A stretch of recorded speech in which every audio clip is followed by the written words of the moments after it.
And like that, we're live for a little Up to Lock 3-gamer show with the three-man crew. We got Big T, we got Rubio Dimes, and of course myself, JSU, running the ship Up to Lock. And we had a funny little moment before we hopped on here. Rubio was giving me a little Saber Sim tutorial, talking up the Saber Sim product, saying how the Sims that they have over at Saber Sim are the best in the business right now. And Tony comes in and, he doesn't realize that we're not live right now. So this guy comes in, he's just sitting there, right? He's not saying anything. He's listening to me and Greg's conversation. And then he comes in like we're live saying how I dropped a ton of F-bombs and he was keeping a tally, and how Rubio was given the greatest sales pitch ever for Saber Sim. And the dude didn't realize that we weren't live. And I could tell he thought we were live. So, I mean, Greg, it was the best that he thought you were giving a full Saber Sim pitch to everybody, but he was really just giving me a little quick tutorial on Saber Sim before the show, which you've been talking up for the last couple weeks, Greg, saying how awesome the Saber Sim has been, and you've shipped a few times because of it. So, I mean, I don't know if you want to give the quick pitch right now so Big T can be happy. I tried not to swear too much. That was the worst thing I've ever heard. The show was supposed to start at 12. You guys both tweeted that you were going live. So I didn't tweet. I didn't tweet anything. Greg did. Gregory did. It popped up. He said he was going live. I pull it up, and he's given the best ever explanation of what Saber Sim does. I was going to give Greg credit for the first time in his life for something. I was going to be like, you're doing a great job demonstrating it. And he's not even live. Unbelievable. I take back every good thought I had about Greg. It's all back. I don't want any of it to come forward anymore. I don't even want him to talk about Saber Sim now because I'm so embarrassed by what he just did. See what Tony's doing, JSU? He's gatekeeping Saber Sim from everyone. He doesn't want me to talk about it on air. You talked for 10 straight minutes about it, and you weren't even live. I'm telling you, I was telling JSU, it is by far the best tool in the world. The late swapping has been absolutely immaculate.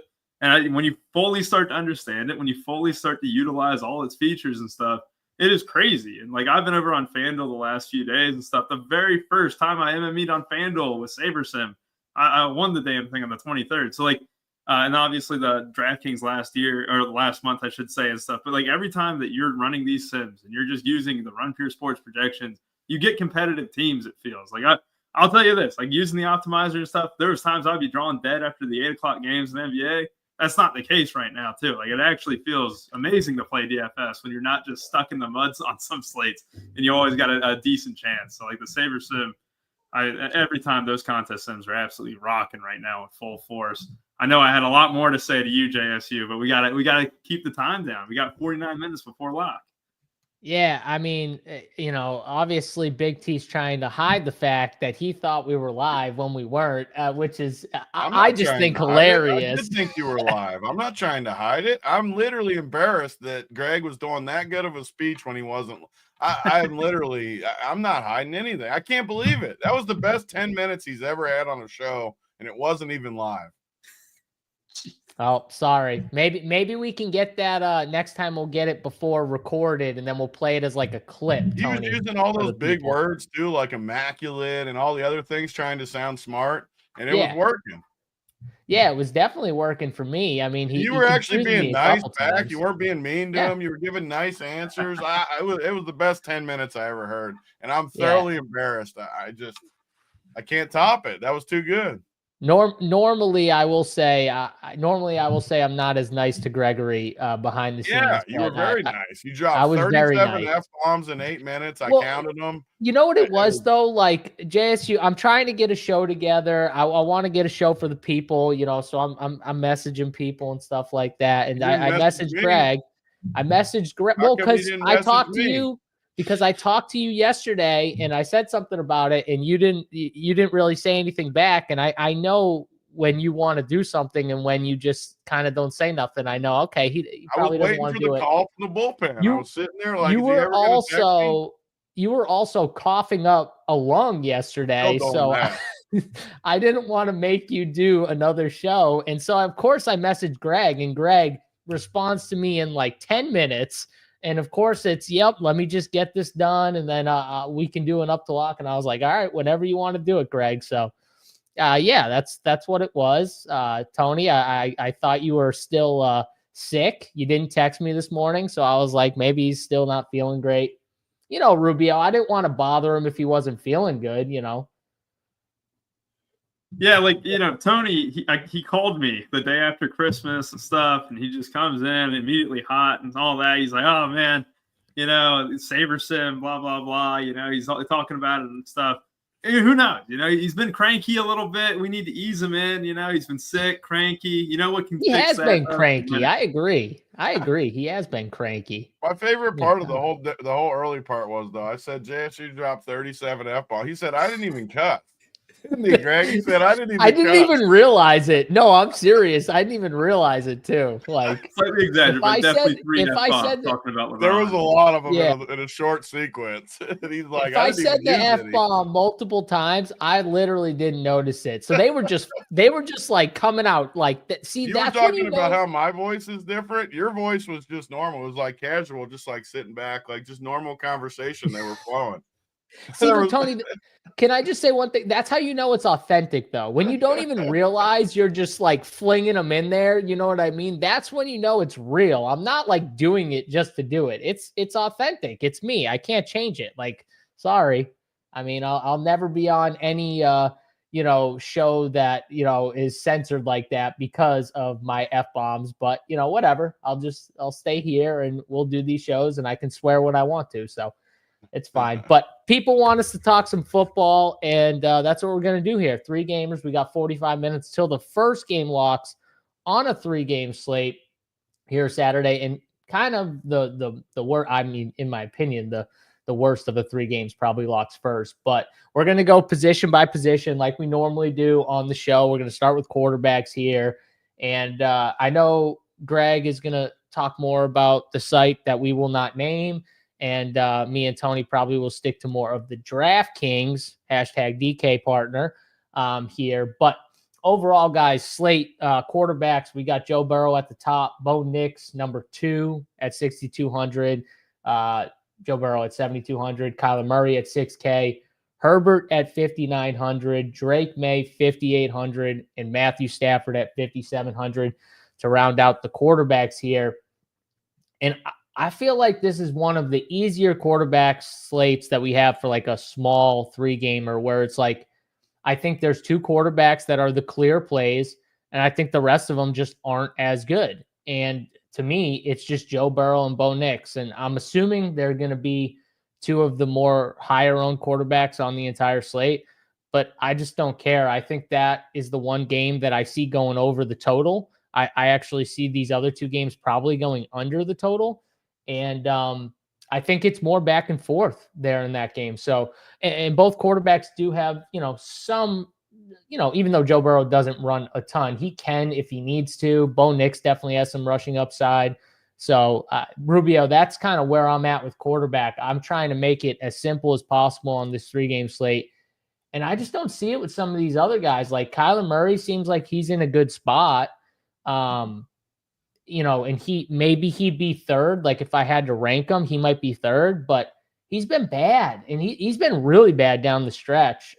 So I kind of struggle with the click with him and the fact that their hopes of a playoff spot is, you know, gone. That kind of worries me a little too. James Conner, probably like the heart and soul of that offense, you know, is banged up. I just kind of worried about the Cardinals. So what are you doing at quarterback, and how would you rank like your top 3 or 2? I mean, you're right. It's Burrow, it's Nix. You know, as a Bengals fan, you always see the Bengals defense and how they can just concede in bunches, right? I know Dorian Thompson-Robinson didn't exactly do the same thing last week. But you got the Broncos playing for something here. They're still playing for a playoff spot. They lose this game, they have to win next week against the Chiefs, and that's no easy task. Even if the Chiefs might be resting guys or whatever, you never know what that is going to look like. So I look at the Bengals here. I mean, both teams. I mean, this is kind of going to be like a playoff game in a sense of I think both teams show up in full force. The Bengals obviously need this win to even have a chance of going into Week 18. Burrow, though, I mean, we just know him what he is, right? He's the best quarterback on this slate by far. Bo Nix gets the worst defense on this slate by far. And why would you go why would you go different, right? Justin Herbert hasn't exactly been running. His foot's been banged up a little bit. Drake May's been great. The designed runs last week were fine, but in reality, it's Nix and Burrow. And if you had to make me rank a third, though, JSU, look at this Rams defense. They're in the bottom 25% of the league. It's just in yards allowed per game. It sucks, but I don't mind going Kyler Murray. You got a banged up James Conner. You got a great spot for Trey McBride as well. The stacks of Murray, McBride plus one other guy, and with a run back of Kyron, that's a build I can get really behind. But in reality, it's going to be over 60% of the builds are Burrow and Nix, and I don't really want to get too fancy at the quarterback spot there because of that. Because let's be honest, Matthew Stafford, he's 800 less on FanDuel than Burrow. I mean, that's nothing, especially when J.K. Dobbins has been priced. I have all this salary to spend, and Burrow projects the highest by quite a decent margin. So here's the thing, Stafford, Herbert clearly in play. That's fine, for sure. Puka's in a nut spot. This is the thing though with these slates. You can get exposure to them through the wide receivers. You don't have to play those guys to get some exposure through their top pass catchers. So Rubio brought up, Trey McBride's in a good spot. You brought up Puka. That's fine. I don't have to stack those guys, even if they're in okay spots. I'm trying to get as clear as possible, though, because I'm not playing 150 teams. I'm assuming most people that are watching this show are not playing 150 teams either and are playing 3, 5, 1, 10, maybe 20. So I think being a little kind of, shorter at quarterback where I'm not piling in 3, 4 quarterbacks is the way to go when you're not building a ton of teams. If you're 150ing though, or even playing, I guess 20, I mean, you could have 3 quarterbacks, I guess, in your pool, 4 quarterbacks, 150, you could have all the quarterbacks. But I mean, Tony, if you're playing 3 teams, how many quarterbacks are you playing? Yeah. I mean, Kyler checks out as just a horrible play to me. He's been bad. He's one of the bottom flowchart plays of the entire week, second to the bottom, actually. No chance I'm playing him. No chance I'm playing Stafford because of what you just said. I mean, I can just play the receivers. It's just too easy. Drake May. I mean, I agree with JSU. There's just zero reason to play anyone besides Bo Nix and Joe. There's just it might be the easiest I've ever seen on a slate. There's just I can't even make a case for one of the other guys. The only case would be just that this game plays. I mean, the weather's not incredible. It's cold. I don't know. It's fine though. The weather's not even bad out there, really. So I don't know. The only case at all would just be ownership and just to be different. But like you said, if you're not playing many teams, I don't. Yeah, I mean, so Power says Burrow's not. Why is he not 100%? What's not 100% about him? Well, Burrow's been playing I think, what was it? The hand, right? He's had that all year, right? I mean, everyone's got something. Everyone's banged up. Yeah, exactly. And why are we trying to complicate? This is my thing with these. I think people try to complicate these slates more than what they should. And I think that's more to my point with the quarterbacks. But it seems like we're all in the same boat, I guess, at quarterback here. Would you take, I'm assuming, Tony, you have Joe Burrow 1, Bo Nix 2 is how you rank I might surprise you. I might actually have Bo Nix ahead just because of some rushing, and I like the matchup a little better. The Chase Brown, just all. I don't think Denver will be able to run the ball as much as people think. So I don't know. I like Joe, but with the ownership and just I might actually like Bo a little more. I haven't fully built my main team yet though, so I'm not 100% sure, but as far as right now, I think I like Bo more. Rubio, if you had to rank the quarterbacks, did you rank them? How would you rank them? Burrow, Nix, and then I'm actually going to go slightly off kilt here. I'm going to go Drake May as number 3. And I know that's going to sound weird after really not talking about him and stuff, but I'm looking at these designed runs they had, right?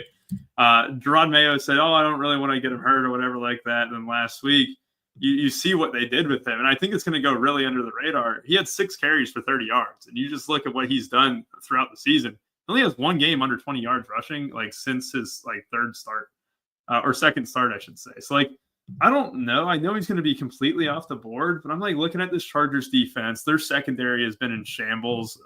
Since the Bengals game, really. They've been really awful in that secondary. And you can also do some really fun stacks where you go Boutte or someone, or Demario Douglas, Hunter Henry has been really good of late too, Austin Hooper. I know that sounds off the board and stuff, but I actually got him within like a rock throw of Stafford and Murray, and he's much cheaper than them too. On FanDuel, like 7K, he kind of opens up some doors. I'm getting like well above the field on him too. So like, yeah, I think that's a little off the board, but it's just because his rushing upside, I just don't think is reflected by a ton of people just yet. All right. Sounds good. Let's move it to the running back position because I think that's enough on the quarterbacks here. Running back, you got Kyron, top, Chase Brown, both guys. Chase Brown's been really, really good and really consistent too, like double-digit monster, right? Since he's kind of taken over the backfield. And then you got Kyron Williams, who I think's in a really good spot. Another guy who's been a double-digit monster pretty much all year, outside of one game that he didn't get double digits. And, they both seem like really safe plays. So I want to get your takes on, if you guys just want to jam both, if you got one guy over the other, because it is kind of a tough spot in Denver to run the football. But Chase Brown's so active in the passing game that honestly, he's one of those guys I don't downgrade too much because of the tough matchup. Tony, I'll throw this one to you here. How do you see the Chase Brown matchup versus like the Kyron Williams matchup? If you had to like put them against each other. I like the Kyron matchup better. I like the Kyron matchup a lot better actually too.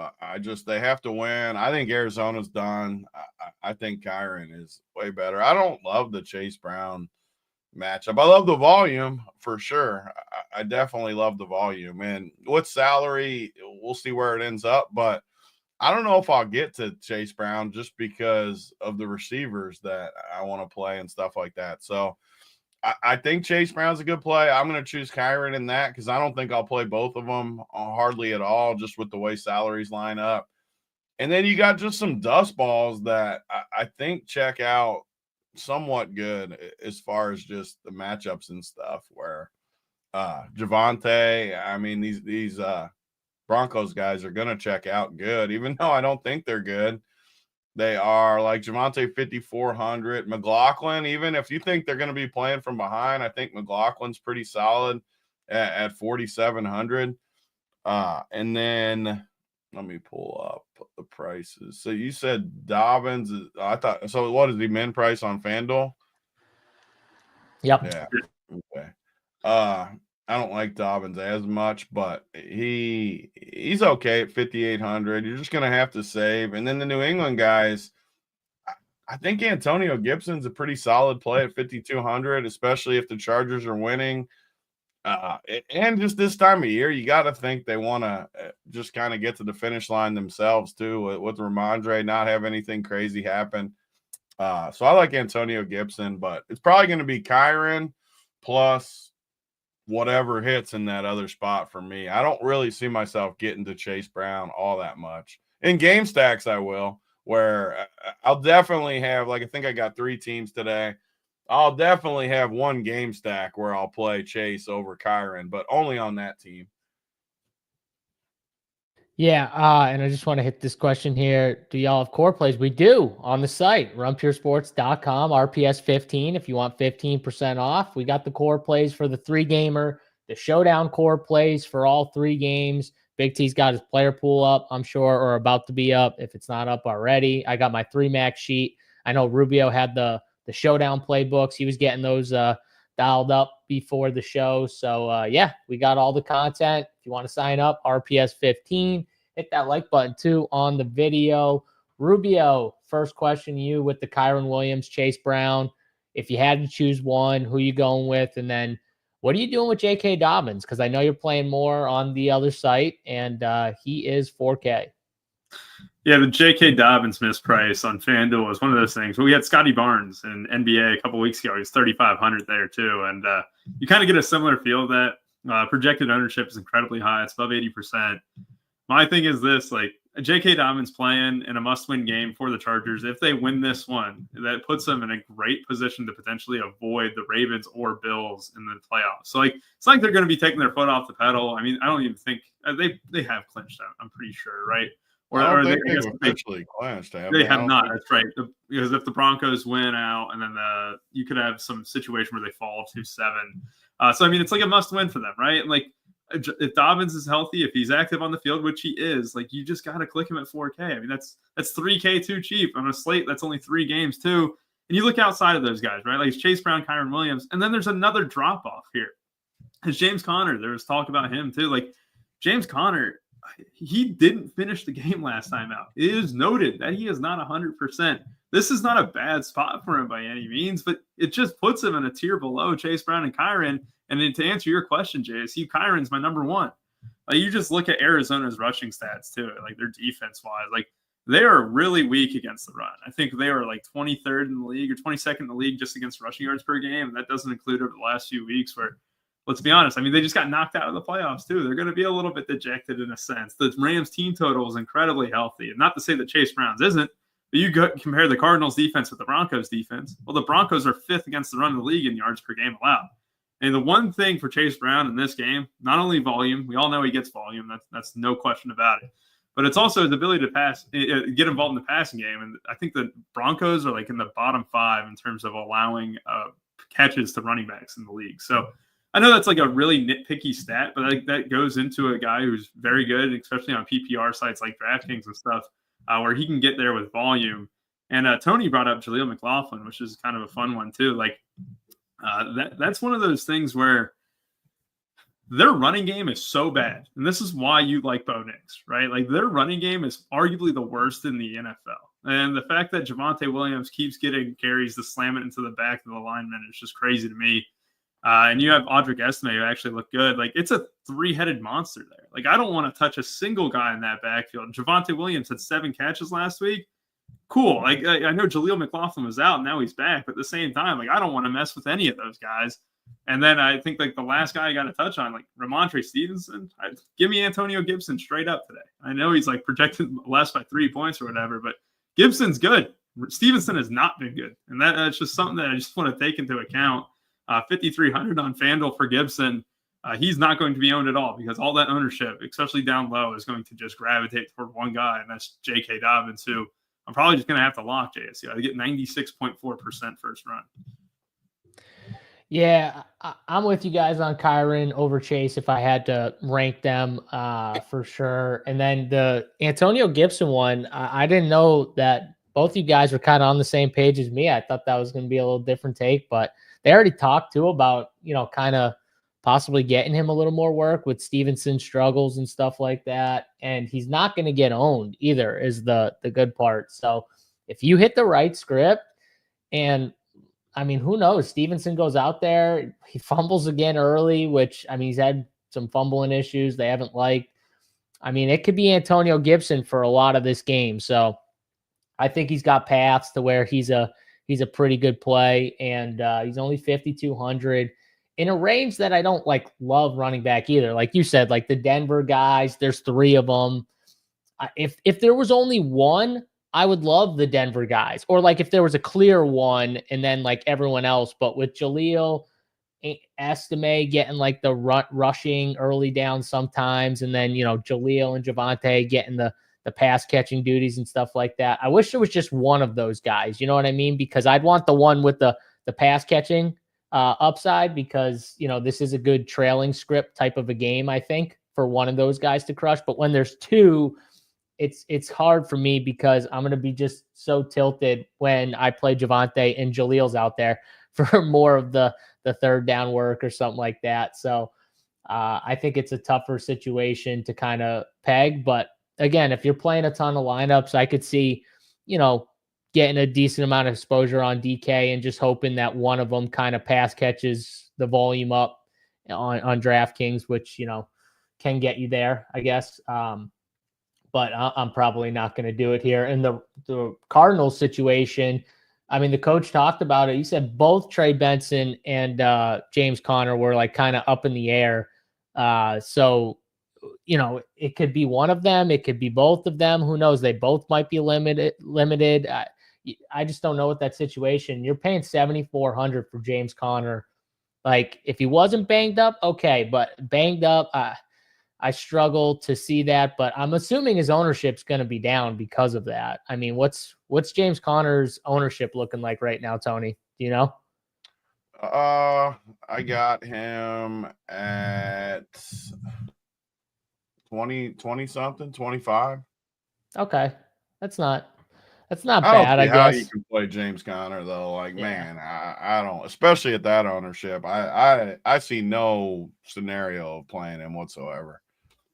Again, but we Yeah. take more stands than most people. If you're playing a ton of teams, you're going to have to open it up a little more than I'm talking about. But if you're playing 3 to 5, 10 teams, like I just don't see it at all with James Conner. Yeah, I don't either, but I agree with you. If you're playing a ton of teams, you can go for it. Wide receiver, next conversation here at the wide receiver spot. It's the Chase, T. Higgins, the debate, right? We very rarely do both of these guys just go ham together. Now, it is a 3-game slate, so, we're talking more main slates a lot, but even the shorter slates, you normally see like one of these guys have a good game, the other one just more subpar.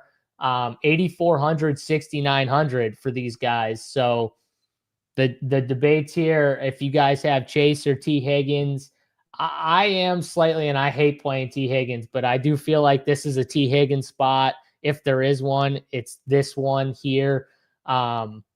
But maybe you guys can change my mind because we still got a little time before lock. But Rubio, Chase, or Higgins? That's the first combo at wide receiver. The Triple Crown narrative is real. Like, I genuinely believe that Burrow and the Bengals want to give Jamar Chase the Triple Crown.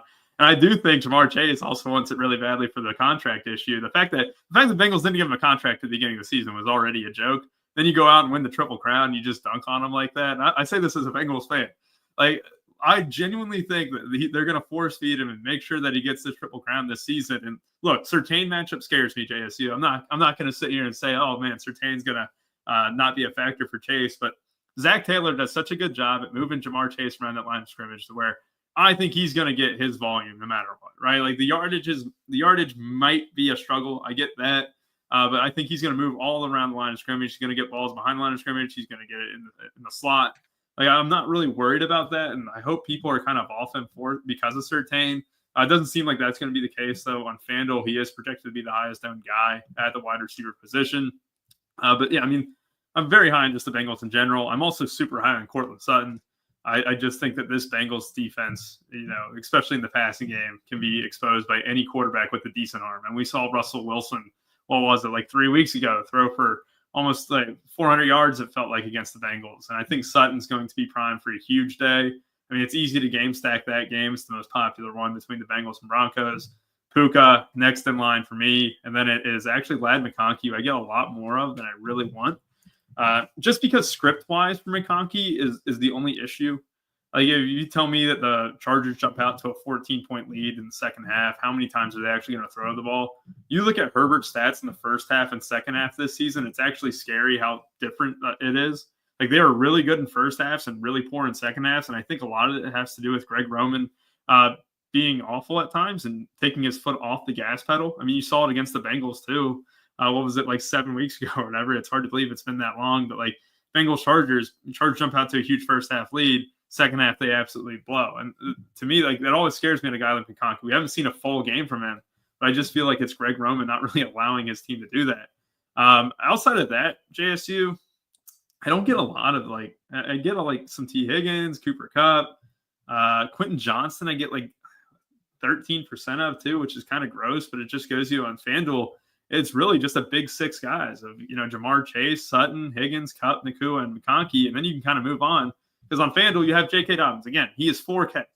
That can build any lineup you want with him, and really you don't have to worry about value outside of that. So on FanDuel especially, don't get too cute at wide receiver. I mean, if I had my favorite cheap one would be Kayshon Boutte, just because it seems like he's got some great chemistry with Drake May. And really just the big playability from it. Especially on a site like FanDuel, I don't need 10 targets, right? Even though he had 7 targets, 95 yards, and a touchdown last week, I just need 1 or 2 big plays from him, and he's the guy to kind of fit the bill that way. Yeah. Tony, what are you doing here with Chase and Higgins? I mean, the chat's going on about Surtain, and some people are saying Surtain's overrated. Some people are saying you can't go against Surtain. I mean, we are talking about the best receiver in the league. So even if we're talking about one of the best or the best corner in the league, I think I think we're a little bit overrating maybe the matchup standpoint. But at the same time, it is a tough spot. I don't want to like downgrade it that way. But what are you doing with Chase and Higgins? Do you kind of factor in that matchup at all? Yeah, the Chase is. I'm just always going to play Chase over Higgins. Higgins sucks. I mean, he's always hurt. It doesn't mean I'm not going to have any Higgins though, because sometimes you need the 1,500. Sometimes it just makes a difference. Like sometimes on the Burrow ones, when especially today, because you're going to need salary with at least on DraftKings, where I want to play Cortland Sutton, I want to play Puka, I want to play Kyron, I want to play these guys. So you might need 1,500. If you need 1,500, and this is where SaberSim does the work for you, like Gregory was saying. I have Jamar Chase projected for like 25, which is the highest on the slate. And I got T projected for like 16. So if it gives me T at that much lower of a projection, then I'll take it just because I know it boosts me up in another spot. It gives me the good roster construction. But in general, I'm definitely taking Chase. And I'm going narrow at receiver. I hate the Chargers matchup. I'm definitely not playing any Chargers guys. I'm not playing any Patriots guys.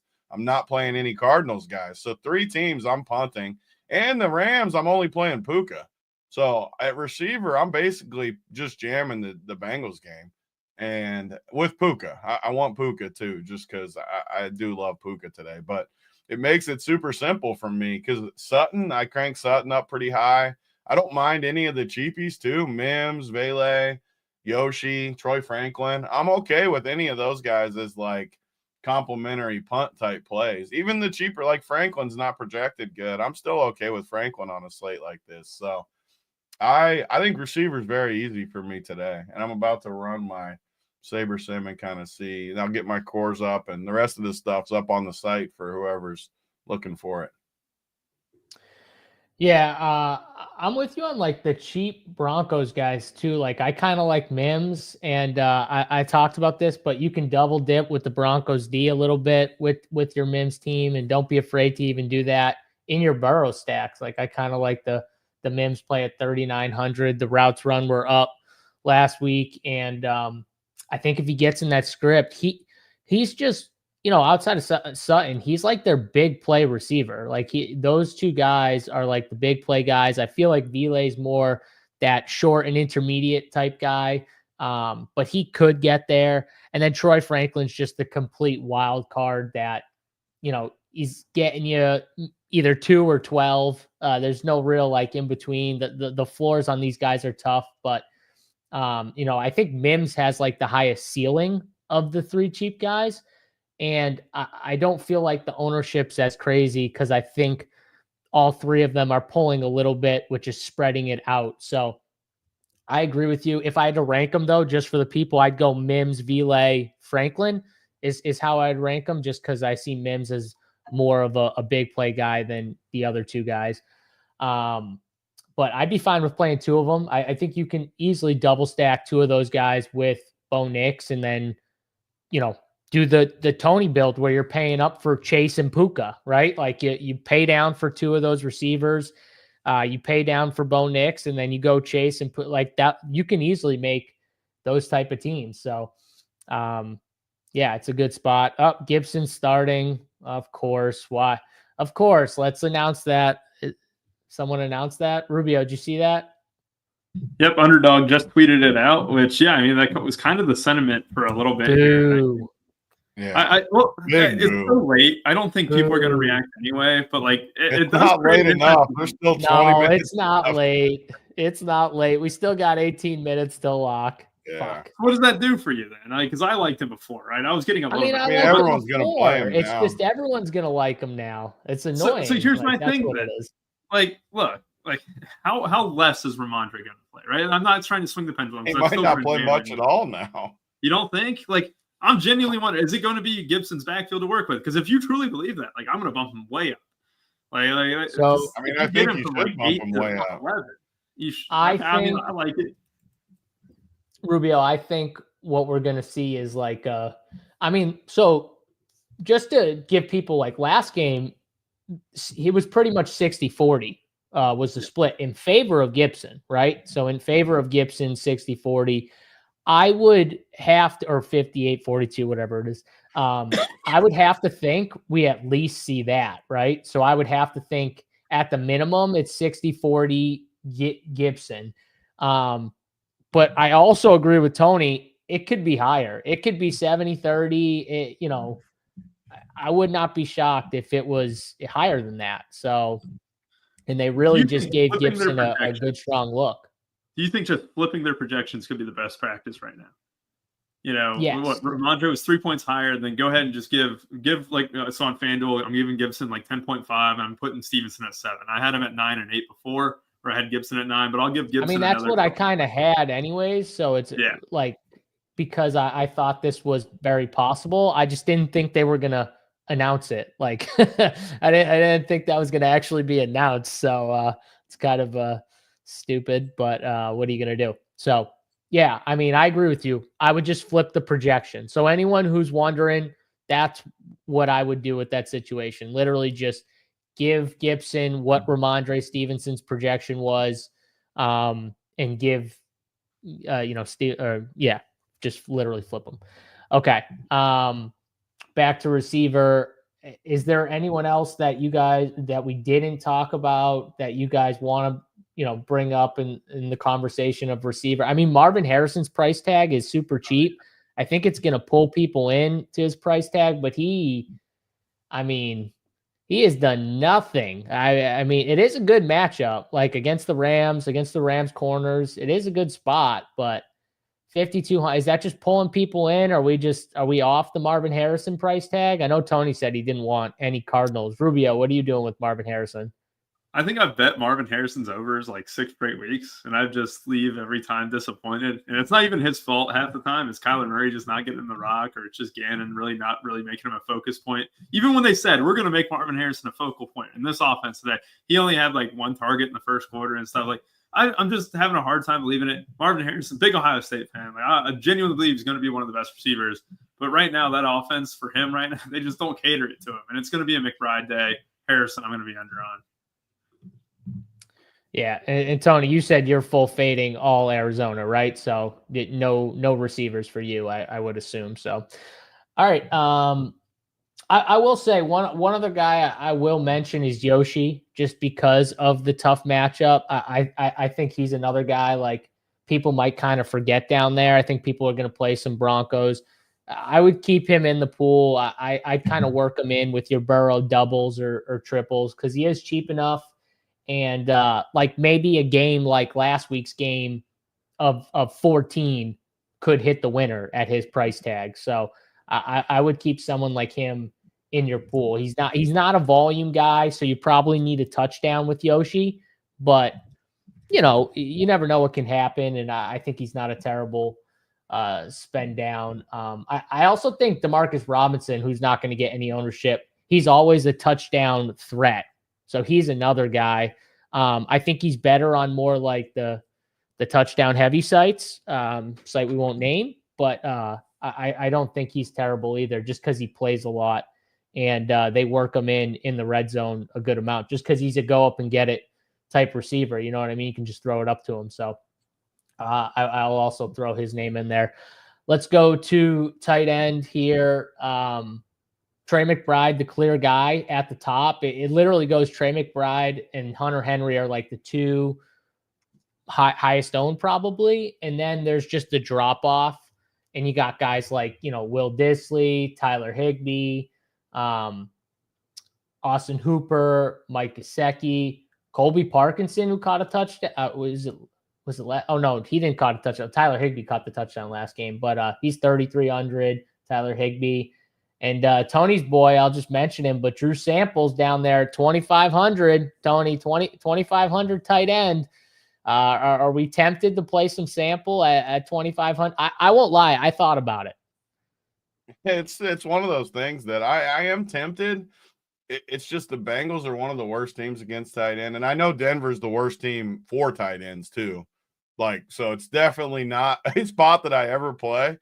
But I just have to like roll the dice with like a Lucas Kroll or a Troutman over a Bengals guy, just because of the price is the same.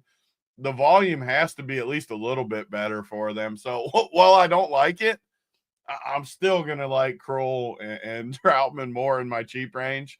But I wouldn't be shocked if he gets a touchdown. I'm just not sure. I think there's at least a chance Lucas Kroll could have like 10 points or 12 points against the Bengals and catch the touchdown. I mean, he's terrible. They don't throw to the tight ends. I want that to be very clear.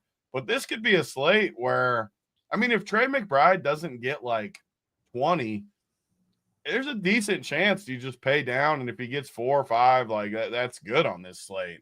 Like, I don't think tight end is going to kill you unless obviously Trey McBride goes for some big number, but I don't love Trey McBride. Does Hunter Henry getting 14 kill you? I don't think so. You know what I mean? Yeah. Like, I mean, I don't think it kills you either. Obviously, if one of those guys goes off, it's going to hurt you, but I don't see it because I'm under on Henry and I'm under on Trey McBride, honestly. Like, don't get me wrong. If I can fit Trey McBride, I'll pop him in there, but he's not a priority for me over the running backs and the good receivers, and you just don't have enough salary. So I find myself playing Lucas Kroll. As bad as that sounds, I find myself going there a lot. It's just the Bengals game. I'm just gonna shove these guys in there and see what happens. Yeah, Rubio, what are you doing here with Trey McBride, the clear number one guy, but then you got to drop off? And are you just jamming Trey McBride, or are you playing double tight end? Like, is it one of those slates? What are you doing? So on FanDuel, you're playing 3 running backs. I mean, that is just the easiest thing in the world. Kyron, Chase Brown mostly, and then J.K. Dobbins, of course.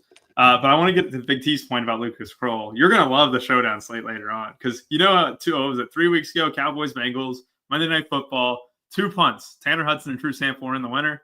You can have an exact same formula where you have 2 tight ends who are cheap combined for $4K who could be in the winner with Lucas Kroll, who plays the majority of the tight end snaps for Denver, and Drew Sample, who gets a boost with Tanner Hudson. Was he banged up, right? He's like questionable for this one, even doubtful at times. So that status, like albeit being very minor, it is going to kind of impact the slate. Like I genuinely believe that like those guys are good, but for showdown though, right? I'm not talking about the main slate. The main slate though, it becomes a little bit different animal. It is McBride. He's my number one guy, JSU. Hunter Henry, and this is why I'm high on Drake May, right? Like I got a lot of Butte. I get a little bit of Hunter Henry. But the guy that we need to mention is a guy who's coming fresh off of injury. Will Dissly was a stud before he got hurt. Like he was legitimately one of Herbert's favorite guys to look at. And I don't want us to kind of get lost in that because he missed a couple weeks. We were jamming Stone Smart for back-to-back weeks while Dissly was hurt. So if you tell me that Dissly's coming back and he's fully good to go, coming back from an injury, he's still going to be Herbert's favorite guy. I don't foresee a snap count limit again. This is a must-win game for the Chargers. I like Dissly. He's $5K on FanDuel. That is super cheap, and arguably he was one of the top 10 tight ends in the league for fantasy before he got hurt. So Dissly is my kind of, I wouldn't say it's a dark horse candidate because I do think he's going to be owned probably about 15, 20%. But after McBride, I would say Dissly and then Hunter Henry for me. All right. At tight end for me, there's 3 guys I'm looking at. And I mean, Trey McBride's definitely one just because I think, like Tony said, he's the only one that I like would fear like could just ruin the night at tight end. You know what I mean? Where he could get 20 just off of volume. So, I mean, he's the guy. I definitely want some of him. But the guy I got the most of it, there's 2 guys that are cheap. But Mike Gesicki, I feel like this game kind of sets up more for Gesicki, and you're going to notice he's played a little bit less recently. Grandy's been playing a lot more, but he hasn't been running like routes. He's been out there more as like a blocker kind of tight end. And, Drew Sample's been out there a decent amount too. But I think a lot of it too is a little more matchup dependent. They didn't really need to like have someone like Mike Gesicki out there as much. I think if Denver offensively can push the Bengals a little bit more than in their past 2 matchups, we might see a little more Mike Gesicki, and he's 3,100. And I think he's clearly the best like receiving tight end since he has. They just, he doesn't, play as much. He's not out on the field as much, but I do think that this game might suit him to be out there a little bit more. So I kind of like him as a sneaky tournament play. I think he's going to be kind of lower owned too. And he's 3,100. So I don't need a ton of production from him. And we've seen some big games out of him. And then the other guy I like as a pivot off of Hunter Henry, because Hunter Henry is going to be very popular, is Austin Hooper, who only ran 3 less routes than Hunter Henry last game. Pretty much they're out there, some together, but they're pretty much like in a very similar role. And how many games this year have we seen Austin Hooper get the touchdown over Hunter Henry? Like I feel like it's happened so much this year.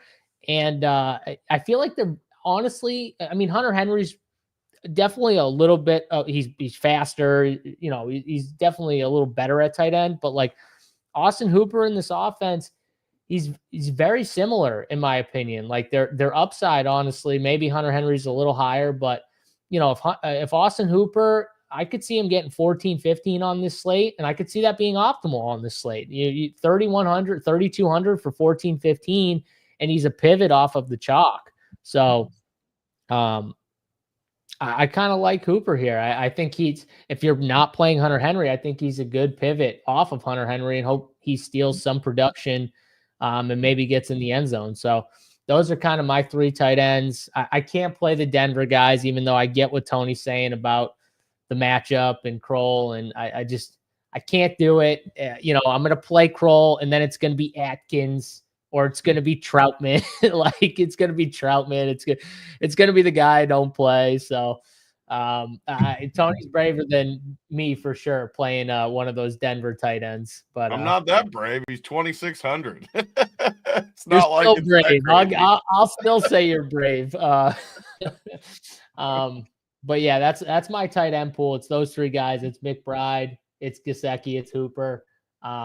And I'm fine with double tight end builds. Like I'm fine with the build that kind of Rubio was talking about, where you get 2 cheap guys in there and you just get to all those studs at wide receiver or running back. Like those are very easy builds in my opinion. And if your 2 tight ends get you double digits, I think you're extremely live with those builds to win. So yeah, that's the tight ends here. Anything else at tight end before we move to defense real quick? We got 5 minutes to walk.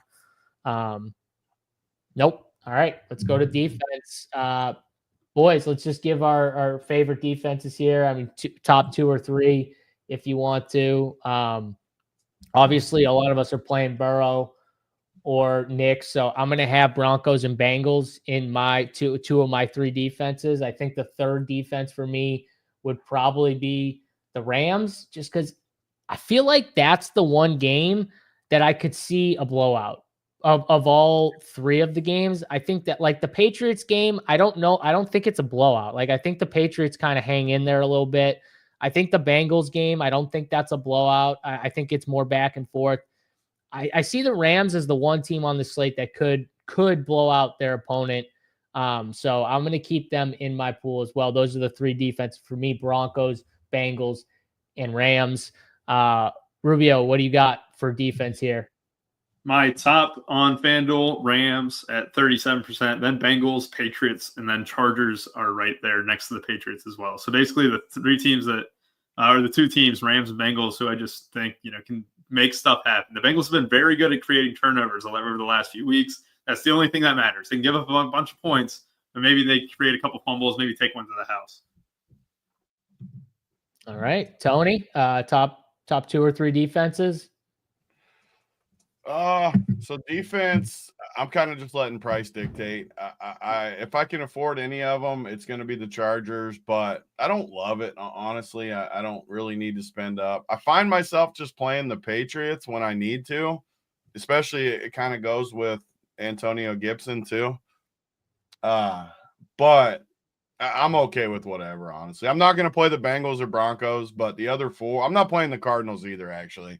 But the other 3, I got 3 teams, and I got all 3 of those defenses. I think I got the Patriots twice just because of price. But I like the Rams. I like the Chargers. I don't have any strong takes. But my main team, I am playing Patriots just because of price. And I think it's a decent spot. Herbert's been known to turn it over here and there and take some sacks and stuff like that. So I don't hate it. Just saving down. You play Gibson, you play the Patriots D, get the savings. It just fits my construction. All right, it's fair enough. There, that's the full slate here. We got 2 minutes till lock. Always B versus your QB for max ceiling. Yeah, you don't have to tell us. We love the strategy of playing the defense against the quarterback. Especially the Broncos, though. I'll keep saying, like, the Broncos are one of those teams. They hunt for those turnovers. So, and that's honestly how you set Joe Burrow up in the nut game script, right, Tony? Like, if somehow you get like an early pick six from Burrow, like, and he's trailing to start, Broncos somehow get up like 10, 14, nothing or something like that. I mean, Joe Burrow is going to absolutely smash. So I definitely like that as a good path here. Take a couple Cup or McConkey, last spot. Either one. Lad. Man, I'm not Tony? playing either one. I'm not playing either one of those dust balls. I'll play Whitey's. Okay, Tony's out on the Whiteys. Rubio says Lad. Can we play the Broncos against Burrow? Absolutely, Craig. Big T, play of the day is Lucas Kroll. I think that's his play of the day. I agree with you. Let's give Big T a play of the day. It's Lucas Kroll. I'm 100% on board for Big T's play of the day being Lucas Kroll. All right, that's going to do it here. We are at Can I say something? I just put my wager. Kayshon Boutte laddering him. 34 routes last week, top on the Patriots team. My favorite bet today. I just had to. I looked at it, Tony. I bet is over 35.5 yards. 34 routes last week, 7 targets. Led the team in routes, which I just think is important. Chargers secondary sucks. I just wanted to get that off my chest, Tony. You get Kayshon Boutte props, free money. Yeah, what's Tony. Let Rubio get it off his chest. 35. Let Rubio cook. Yeah, let Rubio cook. I agree. I'm still pissed at him. He's got this backdrop on. He bought a new house, his first house purchase, and he doesn't even show it off. He's got a freaking default backdrop. Because I'm in damn Louisville until the 18th, Tony. I gotta stay down here. But you know what? Shout out to Rubio Dimes though, buying his first house. Look at this guy. He's become a real when you buy your first house, that's when you become a real adult, in my opinion. Good job, When does he have Rubio. to get his first haircut? No, let's not talk about haircuts because I'm definitely the worst with haircuts. I mean, you don't have the little the comb over like him.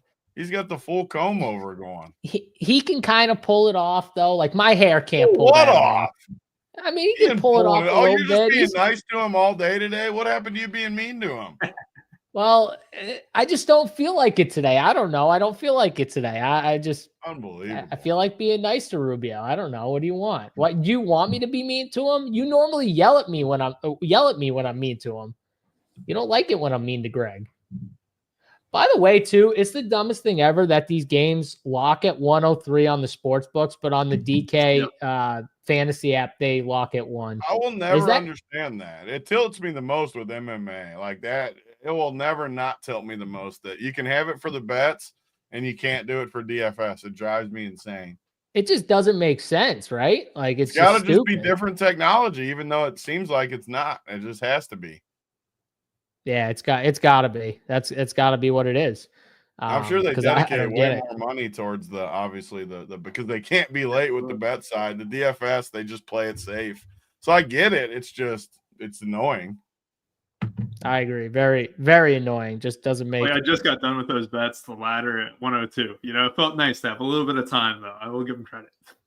Anyone have Gibson ownership in the main? Let me see.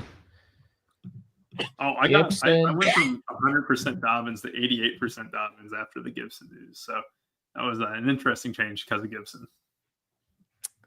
My app is loading so slow.